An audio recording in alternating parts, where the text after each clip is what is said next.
Dear students, dear friends, you have now understood the summary of the story Two Deer by Leo Tolstoy.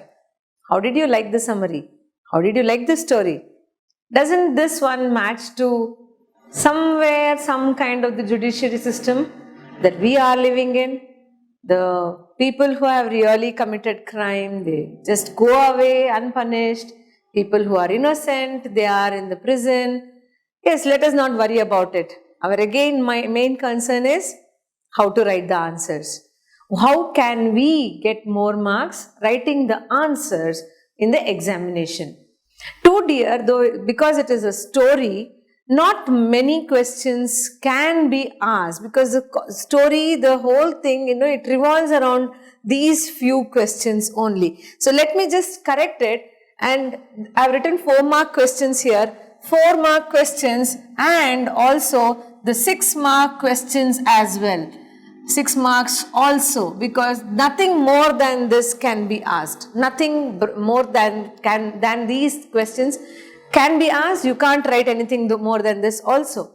So there are 3 or 4 questions that really are very important, and these are the ones as we have already written on the board.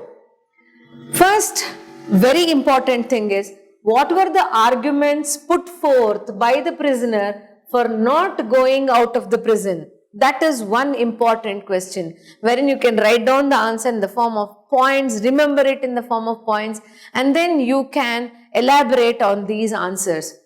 Remember one thing, when you are writing these long answers, either for 4-mark or for 6-mark, you need to write at least 2 or 3 lines of introduction to it.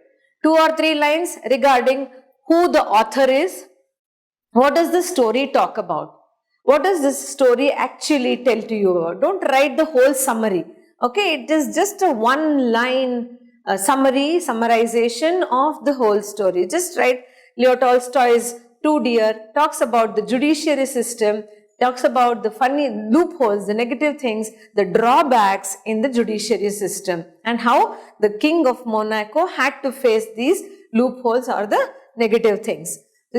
Having written all these things, you will just start away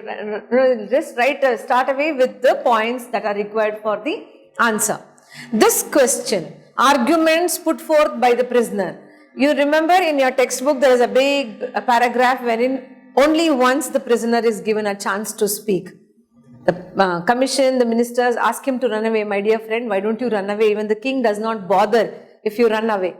Then he puts forth his argument. He says, why should I run away? Because I don't want to run because of 1, 2, 3, 4, 5, all these points.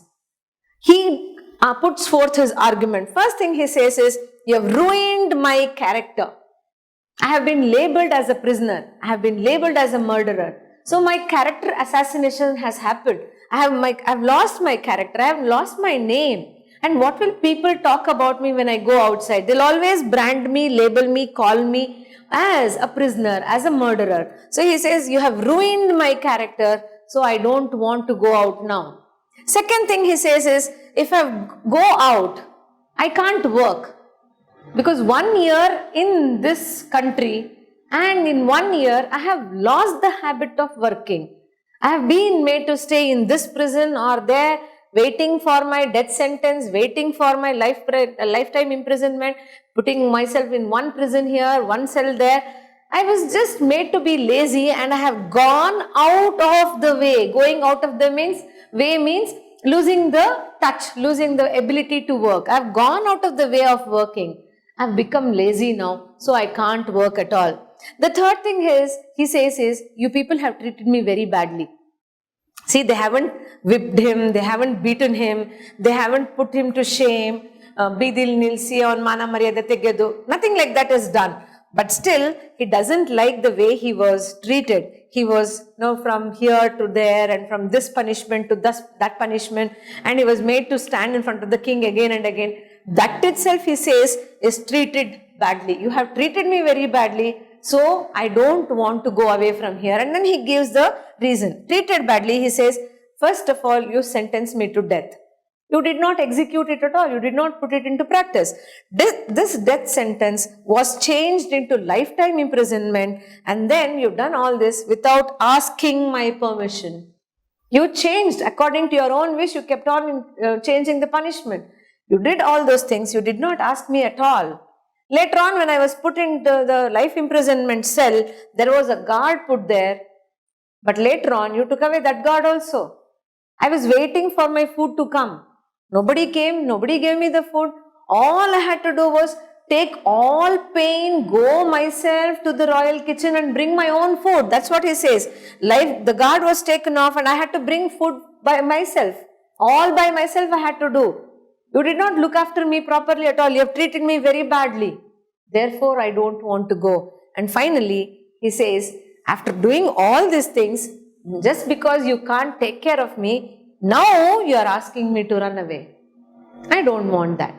So all these points he says, and then he says, no, I don't want to run away because of all these things. I don't want to go out of the prison. So these points, if you remember, write it down somewhere near the text or near wherever you can write it down. You just make note of these points or at least mark them in your textbook. Remember these points as the answer for this, and then in your answers, you can elaborate them. Just elaborate and make it in the form of sentences, not more than one page. I think this could be a beautiful question to answer. Moving on to the next question, this is also one of those important questions. Why was he finally, he here means the prisoner, why was he finally subjected to lifetime imprisonment from death sentence? Why did the king change? So you can give 3 reasons. The king, he commissioned, he brought all those people, starting with the introduction, giving all these things. Main things that you will be writing is there was no guillotine in Monaco to give the death sentence.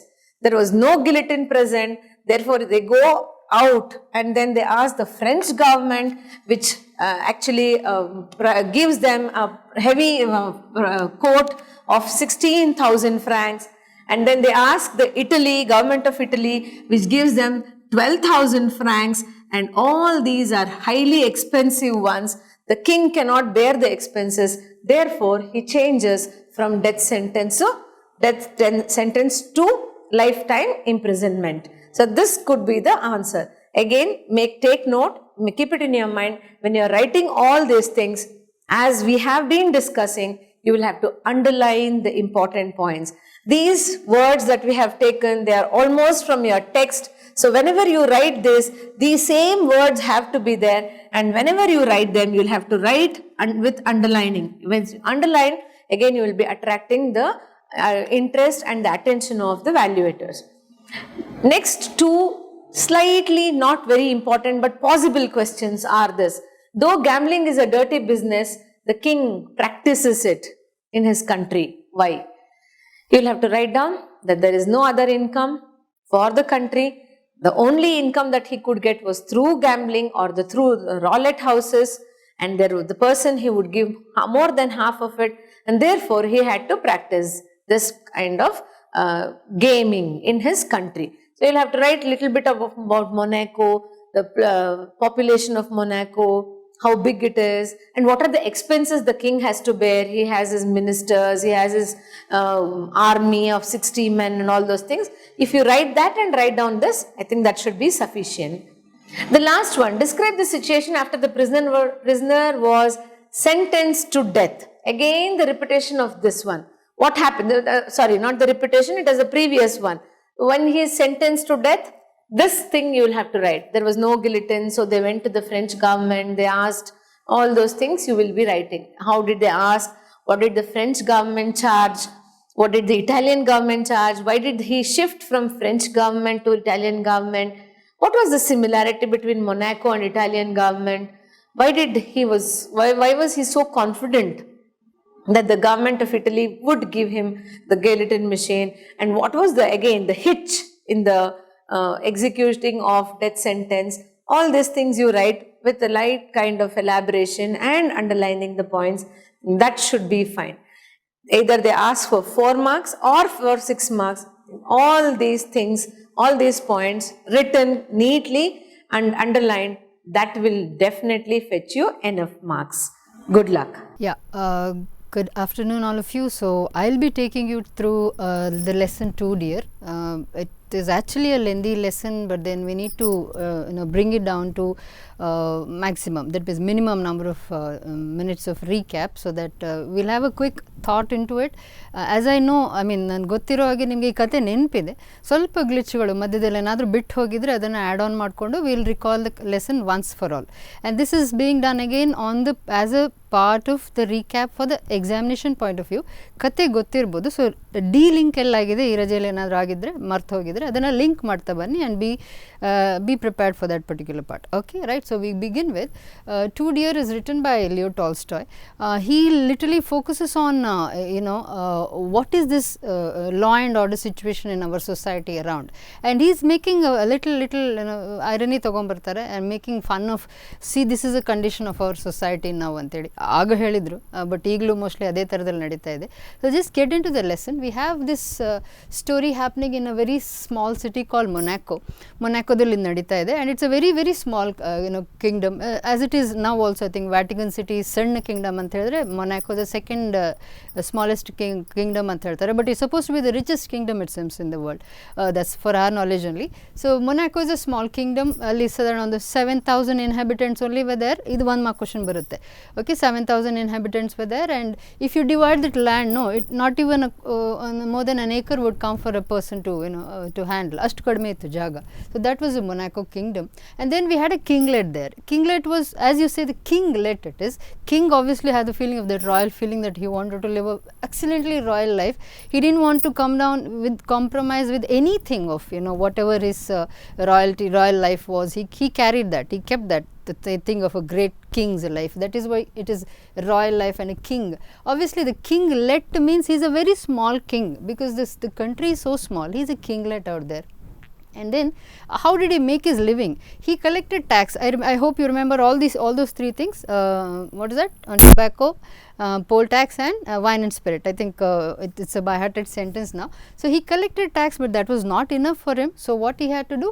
He had to go for the gaming house. Now what is the controversy about gaming house? Gaming house is completely prohibited throughout Europe, and only in Monaco he takes the liberty to put the gaming house, all daring, and he was what do you call, he had the monopoly over the gaming house, they say, gaming or gambling is it. So there is roulette which is being played, and they gambled. Why it was prohibited outside the everywhere in Europe was just because it was people used to kill themselves or drown themselves when they lose the game as such. They would lose a lot of money and they would drown themselves. So to stop that, even German souvenirs were told by the people, you stop it because we cannot bear that loss as such. So that was a condition in the Europe. But then the king of Monarch, as he was a king, great king supposed to be, he kept a gaming house, and enough income he had from it. And those people who had these gaming houses, the owners of the gaming house, they would come back and give a good amount of money to the king, and he would live a royal life. So if you look at the textbook, there are the whole set system of he had his courtiers, he had his method of living, great life, royal life he had. He was living there through that thought. And of course he knew it is a dirty business, and what argument he gives, that you can't build stone palaces with the honest labor. This is a statement what he gives. Even collecting tobacco, tax from tobacco is not a good thing, right? So here this is the same thing. So this is the kind of argument he has. Maybe a sense of escapism can be felt out there. And then one big issue happens in the kingdom of Monaco. The people of the country were very much peaceable it seems, but this is a problem, the murder occurs. And then what do? They make it a very ceremonious situation there. They ceremoniously bring this fellow, they try a trial there and trial on him, and they ultimately give him very royally, they tell him, okay, you are sentenced to death, because it is life to life. You killed a person, you have to die now. Okay, so that is decided. And then they understand there is a glitch in the problem, the glitch in the whole issue. There is a problem in in their country, that they don't have a guillotine or an executioner. There is no system, there is no equipment for the execution of a murderer like that, because till now they had not the need of doing it. So they didn't think of it. So they go to the French government. French is a republican government. They go there and send a letter and ask them, and they will charge him 16,000 francs. That's a little too expensive, because he calculates, if it is that we have to pay the money, it comes down to 2 francs per head of each of the citizens, which they would not pay. So let me not go with it. Then he thinks of Italy, who is a brother monarch, and he says 12,000 francs, let us do away with travelling expenses and all, he says, but even that is too much. Then ultimately he will ask his soldiers, can you do this, because you are so used to killing everybody in the war, can you do that? And of course they come out with a big no. Their reason is very interesting. This can be asked again. The reason what they give is we have not had the training for the same. That practice is not given to us. We kill only when we have a war. So the problem stays there. They cannot solve the problem. So then they have to do what they have to do. They have to change the death sentence to life imprisonment. So when they change the death sentence to life imprisonment, a little more arrangements need to be done. So what was that? They had to get a guard for the prisoner. They had to find a room for him. So the food of both the people and the staying condition, looking after a prisoner throughout the day, with keeping a guard there and feeding them, both of them, is a little expenditure. So once this fellow, the king, who went through his accounts at the end of the year, he finds that more than 600 francs per year is being spent, and then he's like, my goodness, this is too much, because he may live up to 50 more years. Calculate that, 50 into 600, quite a good amount. So he says, find out the solution once again. The ministers had headache here. They went to all these Italy and French, they could not find a solution. They went to soldiers, they could not find a solution. Again they have the same problem in front of them now. So one of the basic beautiful suggestion one of the ministers gave, that let him go, let him just go, what is our problem? So they just take the guard away, and they want him to go, and they wait and watch. Literally, I want you to imagine that scene, very beautiful, right? They sit and wait for him to go, and this man, he wakes up and morning he comes out, see nobody is there, guard is not there, he'll open the latch, he goes to the kitchen palace, has his food and come back and he sleeps. And he does it 2 to 3 days. Interestingly, what happens is, as it continues, what they want to do is, they want to let him know that you are supposed to go. And interestingly, who says this to them? Who says it to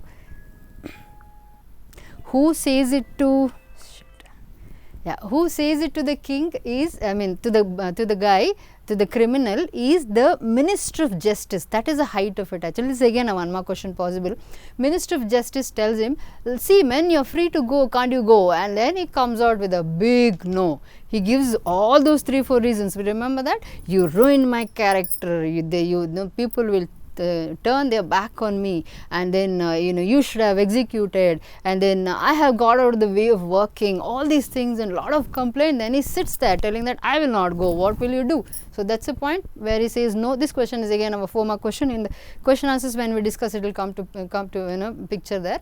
And then he says, then what the commission decides is the 600 francs they give as pension. Every year he will be given an annuity, and he will have to come and collect it. And then you know the story, 1/3 of the annuity is given in advance. He goes 15 minutes away from Monaco, he stays there, he does market gardening, dare him, he comes back again to Monaco, goes for gambling. Now sensibly stakes 2 or 3 francs only. He wins or loses, he doesn't care, because his life is taken care of. So he lives happily ever after, maybe. So what Tolstoy is trying to say here is, this is a pathetic condition of our law and order situation in our country. This is all need to be remembered for this particular lesson.